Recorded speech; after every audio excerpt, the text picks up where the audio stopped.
28 may Müstəqillik Günü münasibətilə Sumqayıt şəhərində qan vermə aksiyası təşkil olunub. Aksiya Sumqayıt şəhər İcra Hakimiyyəti ilə Respublika Qan Bankı Publik Hüquqi Şəxsin Sumqayıt bölməsinin birgə təşkilatçılığı ilə baş tutub. Sosial həmrəylik və xeyriyyə məqsədi daşıyan bu təşəbbüsə yerli sakinlər böyük maraq göstərib. 18-60 yaş arası bütün sağlam şəxslər qan donoru ola bilər.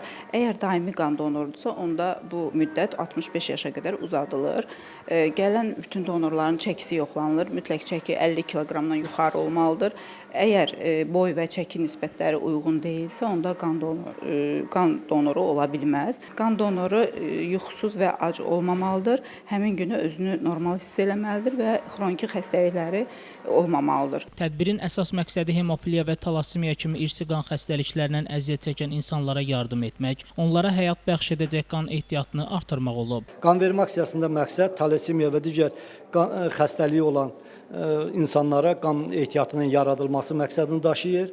Bu gün burada 150-dən artıq şəhərin müxtəlif idarə müəssisələri və təşkilatlarından gələn könüllülər iştirak edəcəklər və onlar bu vacib işdə öz töhfələrini verirlər. Bu cür addımlar gələcəkdə də davam etdiriləcəkdir. Qanvermə aksiyasında 150-dən çox şəhər sakini iştirak edib. Qanvermə prosesinə peşəkar tibbi heyət nəzarət edib. Qan götürülməzdən əvvəl hər bir könüllü müayinədən keçirilib, onların sağlamlıq vəziyyəti yoxlanılıb. Toplanan qan nümunələri analiz olunaraq Respublika Qan Bankının ehtiyatlarına daxil ediləcək.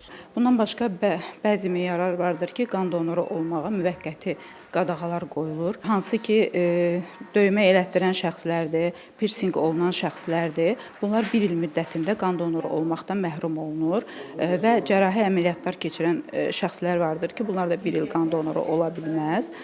Bundan başqa, əgər zəlli terapiyasından və yaxud da ki, hicamadan istifadə edibsə, yenə bir il müddətində qan donoru olmağa məhdudiyyət qoyulur.